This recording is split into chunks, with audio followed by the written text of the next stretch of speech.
filmmaking is something that you almost can compare with having a conversation with a group of people around the table. I get really obsessed with the different ways people tell the same story and why we get attached to our versions of the truth. Do you like to be a film director? Yeah, I love it. How about you?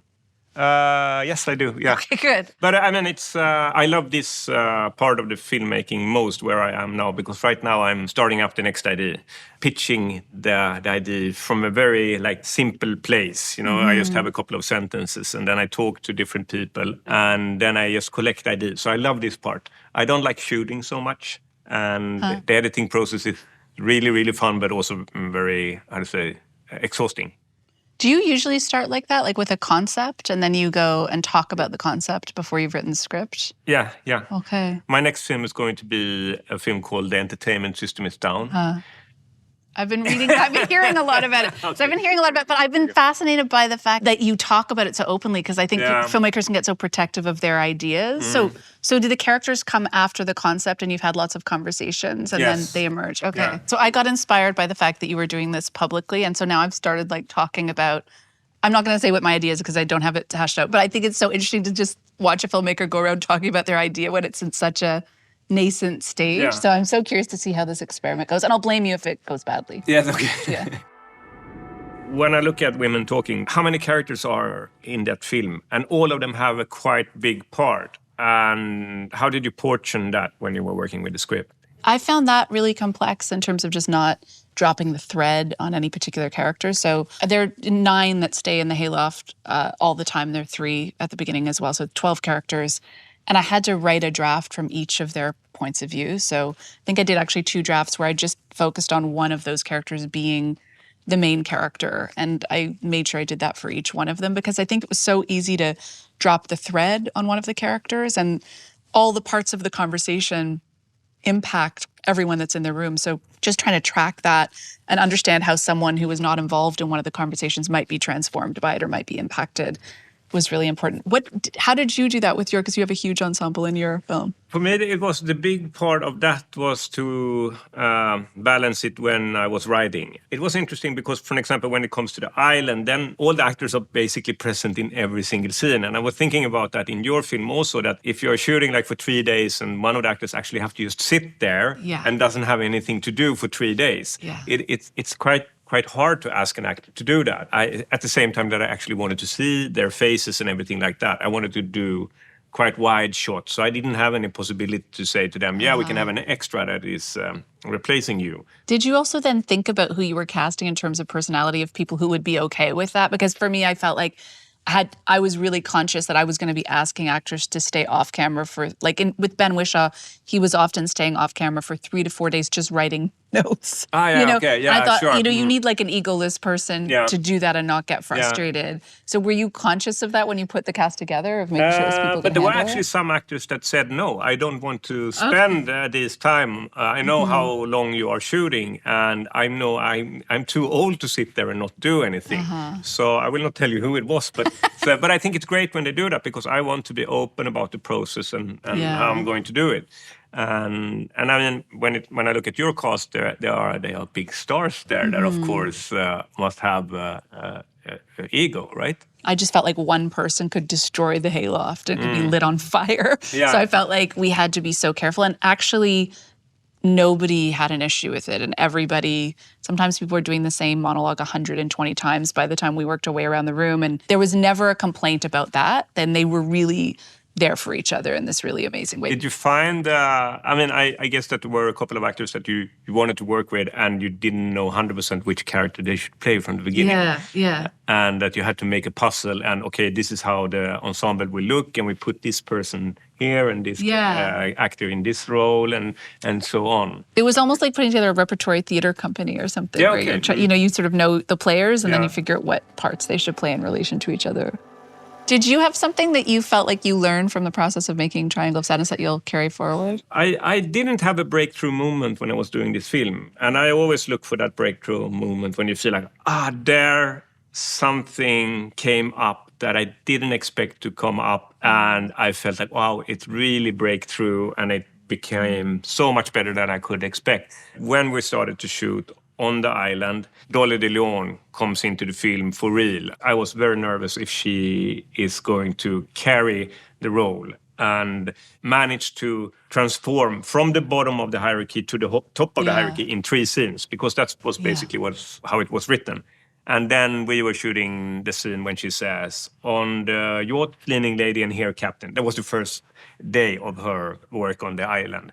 And then I felt, yes, this is going to work. She's doing a great job. So that was a breakthrough moment, definitely.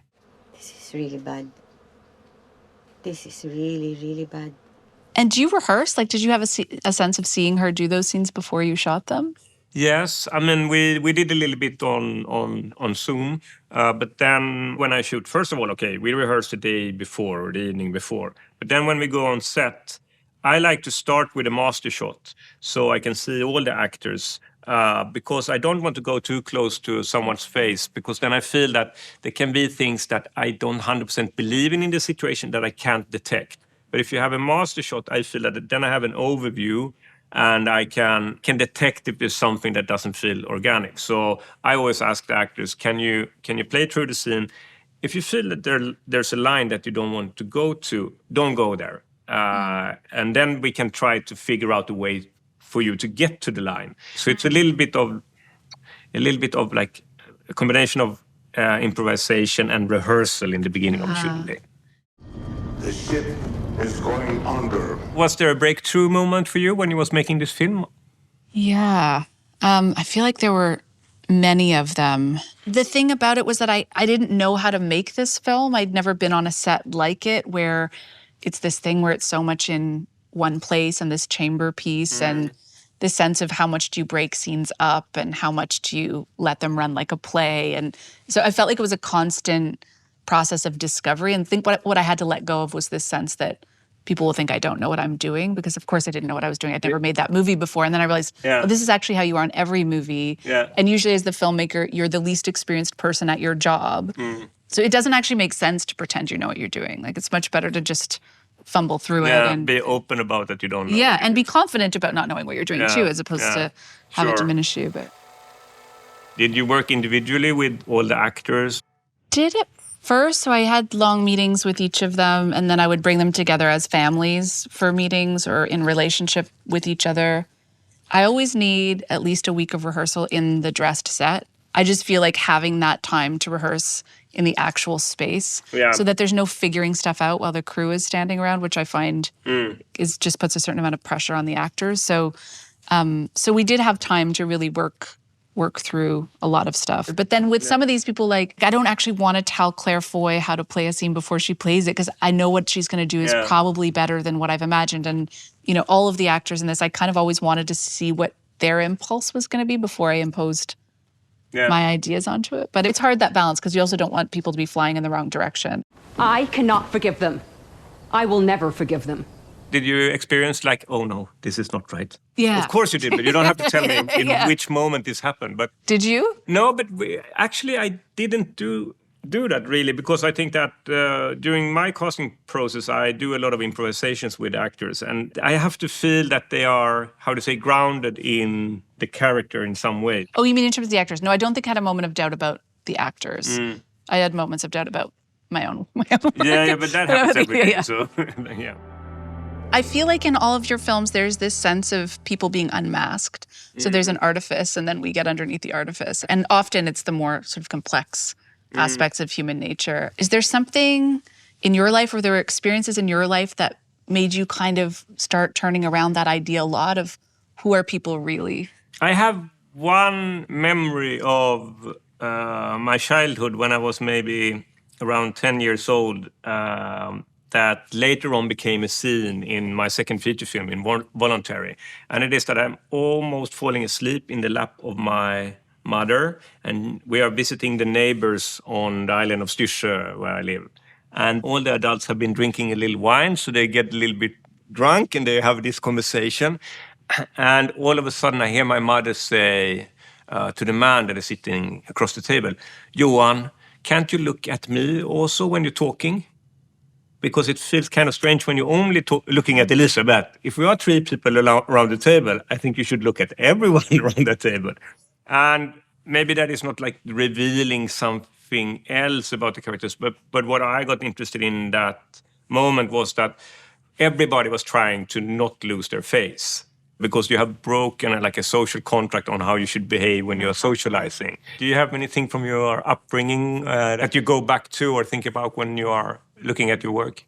Yeah, I think that I come from a family of skeptics. So there's a sense that whatever story you're telling is probably not true or exaggerated or is somehow self-serving in some way. And I think it's a healthy impulse to have, but I think I get really obsessed with the different ways people tell the same story and why we get attached to our versions of the truth. What is memory and how do we grapple with what we're imposing on our memories to make sense of our lives? So yeah. And you feel that you get back to that kind of approach in all your movies, or? I think a lot of them, like there's a lot of dealing with different versions of the truth or trying to find a narrative or trying to not be so attached to them. Do you think about the audience at all when you're making a film, or? Yes, of course. I think about the audience in the way of like, okay, I have an idea of what you want to do. How am I going to communicate it to the audience? Because for me, filmmaking is something that you almost can compare with having a conversation with a group of people around the table. You can't talk in a mumbling way down in the table like this, because then they will not understand what you are saying.